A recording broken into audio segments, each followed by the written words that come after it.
Favourite serials இனி டிவிக்கு முன்பே சன் நெக்ஸ்ட் ஆப்ல ஜாலியா எல்லாருக்கும் முன்னாடியே பாருங்க. இப்பவே சன் நெக்ஸ்ட் ஆப்பை டவுன்லோட் பண்ணி சப்ஸ்கிரைப் பண்ணுங்க. தமிழ்நாட்டுல பிறந்துட்டு உன்னால 2 வரி திருக்குறளை தெளிவா சொல்ல முடியல. சினிமா படம் பேர் மட்டும் ஞாபகம் இருக்கோ? சொல்றானா?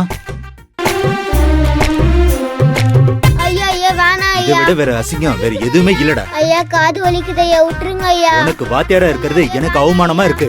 நாளைக்கு 50 திருக்குறள் படிச்சுட்டு மனப்பாடம் பண்ணி பிழை இல்லாம சொல்லணும். அப்படி நீ சொல்லல உன் 2 காதையும் திருக்கி உன் கையில கொடுத்துருவேன். போய் உட்காரு போ.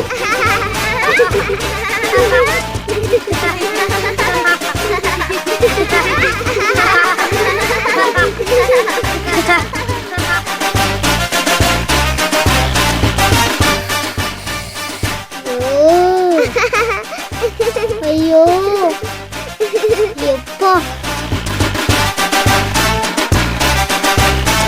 ஐயோ முடியலையே. என்னம்மா? ஐயா இது கீழே கிடந்தது, என்னன்னு தெரியல. சரி நீ போய் உட்கார், நான் பாத்துக்கிறேன். அந்த பொண்ணுகிட்ட எப்படிடா போச்சு? நீ அவ கொடுத்த சாக்லேட் எடுக்க மாட்டேன்னு சொன்னல, அதான் அந்த பொண்ணு தைல மாட்டில எடுத்து நைஸா மாட்டி விட்டுட்டா. தமிழ் ஐயா கிட்டயும் பாராட்டு வாங்க போறா. அந்த தைலம் பாட்டில் மட்டும் என் கையில இருந்துச்சு, எல்லாரும் முன்னாடி எனக்கு ஷேம் பப்பிஷமா இருக்க மாட்டேன்டா. என்ன மாட்டி விட்ட உனக்கு இருக்கு.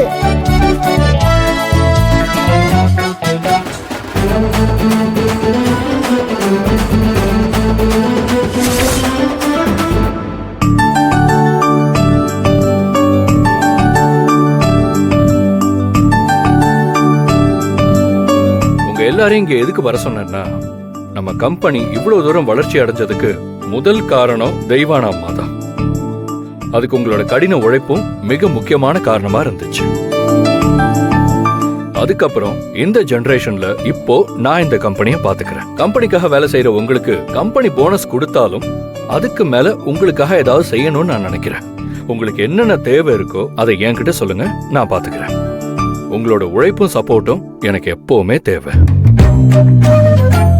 உங்களோட தேவை எதுவா இருந்தாலும் என்னால அதை சரி செஞ்சு கொடுக்க முடியும். ஆனா யாரும் நம்ம கம்பெனிக்கு துரோகம் மட்டும் பண்ணிடாதீங்க. என்னால அதை ஏத்துக்கவும் முடியாது, உங்களை மன்னிக்கவும் முடியாது.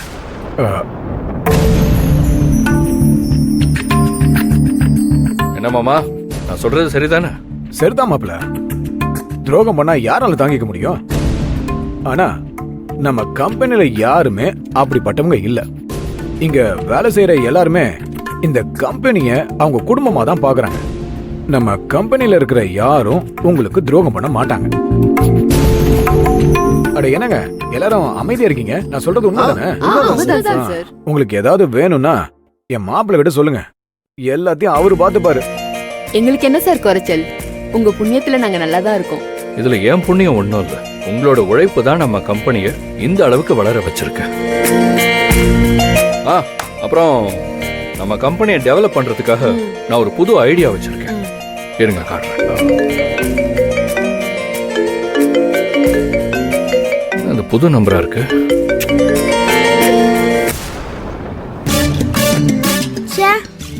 ஒரு அர்ஜென்ட்டுக்கு கால் பண்ணா அப்பா எடுக்கவே மாட்டேங்கிறாரு.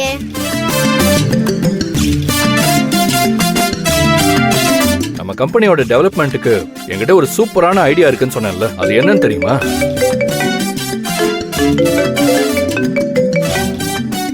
யார் இது? கட் பண்ணா கூட மேனேஜ் இல்லாம திரும்ப கால் பண்றாங்க. Excuse me. ஹலோ, ஒரு வாட்டி கட் பண்ணி விட்டா மேனேஜ் இருக்காதா? எதுக்கு திரும்ப கால் பண்ணிட்டே இருக்கீங்க? ஒரே கால் அட்டெண்ட் பண்ணணும்ன்ற மேனேஜ் உங்களுக்கு இல்லையாப்பா? திரும்ப கால் பண்ற மாதிரி வெச்சுக்கிறீங்க. கவின் வாஸ் மாதிரியே இருக்கு. நானே தான்ப்பா. டேய் கவின், என்னடா அது? புது நம்பர்ல இருந்து வர? ஏன்? யார் நம்பர் அது? நான் ஸ்கூல்ல தான் இருக்கேன். இது செக்யூரிட்டி அங்கிளோட நம்பரு. நீங்க உடனே கிளம்பி ஸ்கூலுக்கு வாங்க. ஏன்டா, என்னாச்சு? அப்பா இங்க ஒரு மீட்டிங்ல இருக்கேன்டா. என்னோட உங்களுக்கு மீட்டிங் தான் முக்கியமா? நான் எவ்வளவு அப்செட்ல இருக்கேன் தெரியுமா? நீங்க உடனே கிளம்பி இங்க வந்தாகணும். டேய், அப்பா அப்படி என்னடா அப்செட்? எல்லாத்தையும் போன்லயே சொல்ல முடியாதுப்பா. நேர்ல வாங்க உடனே. சரி சரி ஓகே, நீ அங்கே இரு, நான் வந்துடுறேன். இதாங்க அங்கிள். எப்பா உனக்கு அப்படி என்னப்பா அப்செட்? எங்க அப்பா கிட்ட நான் சொல்லிக்கிறேன். சாரி, இன்னைக்கு மீட்டிங் அவ்வளோதான், நாளைக்கு பார்த்துக்கலாம். சார் கம்பெனியை டெவலப் பண்றதுக்கு ஏதோ ஐடியா வச்சிருக்கேன்னு சொன்னீங்களே சார். கம்பெனி டெவலப்மெண்ட்டை விட எனக்கு என் பையன் தான் முக்கியம். இன்னைக்கு மீட்டிங் கேன்சல், நீங்க எல்லாம் போகலாம். விக்ரம் ஒரு நிமிஷம். அதை கொடுங்க. என்னாச்சு விக்ரம்? கவின் கால் பண்ணாமாமா, நான் உடனே கிளம்பணும். அ, அ, அ, இந்த ஃபைல ஒரு சைன் பண்ணிட்டு போயிடும். எனக்கு டைம் இல்லை மாமா, நாளைக்கு பண்றேனே. பேங்க்குக்கு அனுப்ப வேண்டிய ஃபைல்பா. பேங்க்ல இருந்து ஃபண்ட் ரிலீஸ் ஆனாதான் அடுத்த கான்ட்ராக்ட் நம்ம கைக்கு கிடைக்கும். நீ சைன் மட்டும் பண்ணு, மத்தத நான் பாத்துக்கிறேன். சரி கூட.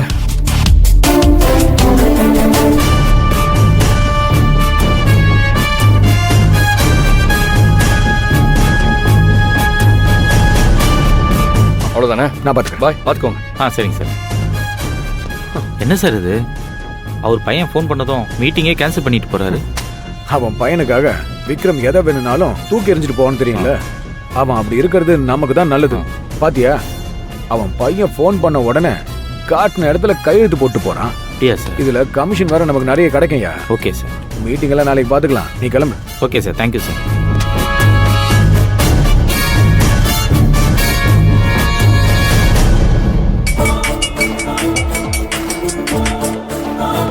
சொல்லுங்க. நீ 8 பவுன்ல நெக்லஸ் வேணும்னு கேட்டல்ல? ஆமா. விக்ரம் ஏற்பாடு பண்ண மீட்டிங் கேன்சல் ஆயிடுச்சு. நீ ரெடியா இரு, நம்ம நகை கடைக்கு போலாம். என்னங்க காசு? விக்ரம் அவன் புள்ள மேல இருக்கிற பாசத்துல கம்பெனியும் கம்பெனி பொறுப்பையும் குருட்டுத்தனமான நம்பிக்கையில என்கிட்ட விட்டுட்டு போயிடுறான். அதுல நான் சில பல கையாடல் பண்றதுல வர்ற காசு தான் இது. ஏங்க, உங்க அக்கா தெய்வானைக்கு பீச் பக்கத்துல பேலஸ் மாதிரி ஒரு வீடு இருக்குல்ல, அந்த மாதிரி ஒரு வீடு எனக்கு எப்பங்க கட்டி தருவீங்க? உனக்கு இல்லாததாடி, அக்கா வீடு மாதிரி என்ன, அக்கா வீட்டே எடுத்துருவோம். கொஞ்ச நாள் வெயிட் பண்ணு, எல்லாம் சிறப்பா நடக்கும். சரிங்க, நான் ரெடி ஆயிடுறேன், நீங்க சீக்கிரம் வந்துருங்க.